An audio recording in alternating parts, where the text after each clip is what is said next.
Mä oon Elina Arponen ja mä oon Palringo Finlandin Head of Chat Games roolissa tällä hetkellä. Meidän startup Tribe Studios Oy ostettiin tämän Palringon toimesta tuossa muutama kuukausi sitten ja nyt sitten jatketaan vähän isomman startupin toimintojen kanssa tällä hetkellä. Eli kova tahti jatkuu. Ja mä oon Ville-Kalle Arponen eli VK ja myöskin nykyään siis Palringo Finlandilla ja mun epäselvä rooli jatkuu edelleen eli teen kaiken sen mitä kukaan muu ei tee ja sitten lisäksi varmaankin sit jossain määrin ohjastan sitä suuntaa mihin kaikki muut sitten suuntaakaan. Me ollaan oltu pelialalla molemmat pitkään töissä ja samoin se muukin tiimi, jotka oli 5 vuotta sitten Tribe Studios Oy:tä perustamassa ja meillä tavallaan lähti se oman yrityksen perustaminen siitä, että oli hyvä niin kuin tekijätiimi ja tultiin niin kuin yhteen ja haluttiin tehdä omaa juttua omalla lailla ja sitten oikeastaan se tuoteidea syntyi vasta sen jälkeen, että me mentiin niin kuin tiimi edellä aluksi. Niin, oli meillä vähän tekkiäkin pohjalla, ja lähdettiin vähän miettimään sitä, että mitä erilaista tällä teknologialla voisi tehdä ja sitten toisaalta ehkä reflektoitiin itseämme myös koska pelaajat on kasvaneet samoin kuin me itse oltiin ja haluttiin sitten lähteä tekemään jotain vähän sosiaalisempaa tavaraa.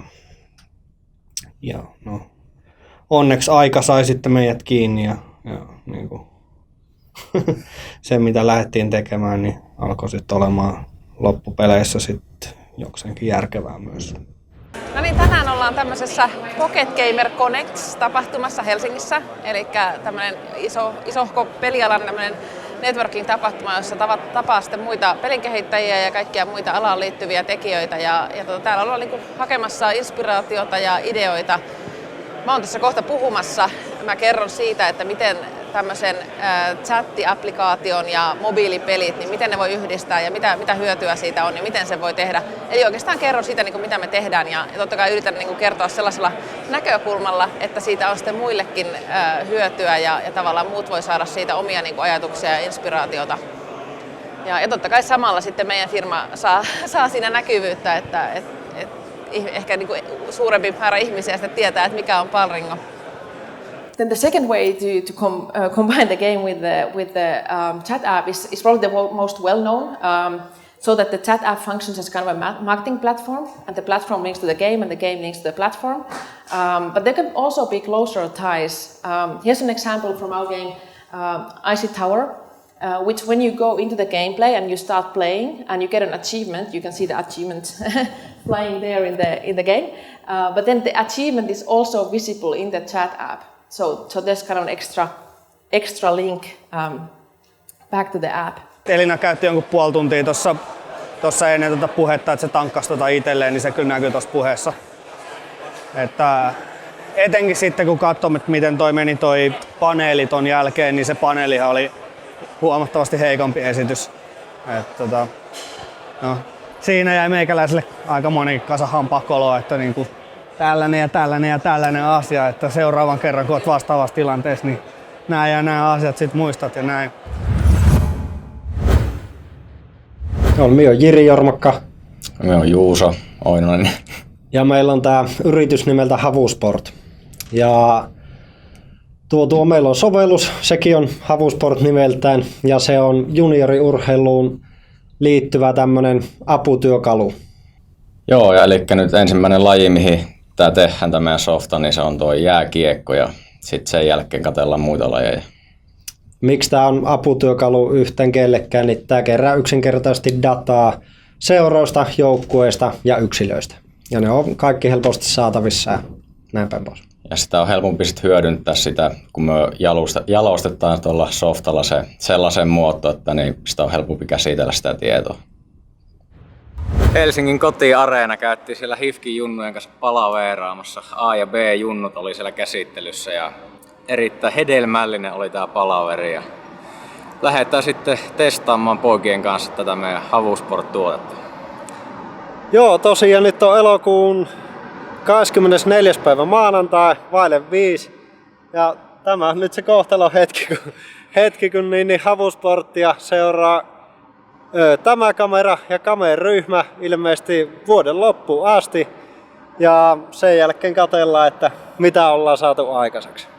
2 vuotta sitten oltiin samaan aikaan valmentajia tuolla juniorijokipoissa. Ja en tiedä, että mistä se idea lähti, mutta ruvettiin vaan suunnittelemaan tai miettimään, että näistä pelaajista ei oikeasti kukaan tiedä mitään. Ja tänne vaan yleensäkin seuraa joukkuetoiminnassa, tänne vaan tullaan ja lähdetään pois ja se on aika lailla that's it. Semmoinen muuttuu tuntuma tietysti on coacheilla ja näin päin pois, mutta semmoista faktatietoa ei ollut kellään. Ja ei ollut kyllä itselläkään, vaikka siinä valmentajana olikin, niin siihen haluttiin parannusta tehdä. Huomenta Pasilasta. Nyt on herätty. Kello on vielä aika vähän. Tänne on vuorossa Porvoo. Ei ole käyty siellä aikaisemmin. Ja sitten. Kello 18.00 on käyttökoulutusta Espoossa, Matinkylän jäähallissa. Tämä on aika pitkä päivä tulossa, päästä ehkä joskus 8 ajan kohti Joensuuteen. Siinäpä päivän agenda lyhykäisyydessä, että nämä reissupäivät on aina meille vähän tämmöisiä, että voi kerätä palautetta ja käyttökokemusta ja mitä ikinä vaan opittaa myyntihommissa. Niin illalla sitten viettää joko molempien tai vaan toisen koodarin kanssa sitten skypeä. Käy vaan hommat läpi ja yleensä haukkuu ja sanoo, että ei näin voi pojat tehdä. Niin. Mut siitä se sitten kuitenkin suostuu kiltisti ne tekemään. Tosiaan ensimmäinen palaveri kyseisen organisaation kanssa ja sieltä tuli paljon hyviäkin asioita, mikä niitä kiinnosti ja näin päin pois. Ja eiköhän tää homma lähde siitä rullaamaan. Muutama semmonen niin sanottu huonompi juttukin siinä kävi ilmi, mutta ei anneta niitten lannistaa meitä. Ei ihan paras mahdollinen lopputulos, mutta kyllä myös sitä työvoitto vielä otetta, kun muutaman kerran vielä käydään siellä. Lätkätermistöllä keskitytään omaan hommaan ja ei ruveta muuta ihmettelemään. No moi, minä olen Niina Grönholm ja olen yrittäjä. Olen Alpakka Median perustaja ja omistaja, toimitusjohtaja ja mä oon Hertan äiti. Mua jännittää kuvata arkeani yrittäjänä. Tuun todellakin omalta mukavuusalueelta ihan 86 metriä ulos. Minä olen 2 lapsen äiti ja mistä syystä tämän firman aikanani perustin, niin yksi keskeinen syy siihen oli se, että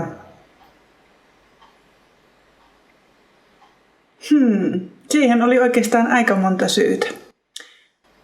Mä oon opiskellut ja opettanut tietojen käsittelyä. Valmistuin 93 tuolta Kemi-Tornion ammattikorkeakoulusta tietoliikenteen ja hallinnon tradenomiksi. Mulla ei ole mitään nörttitaustaa. Minä en ole pelannut juurikaan pienenä enkä isompana.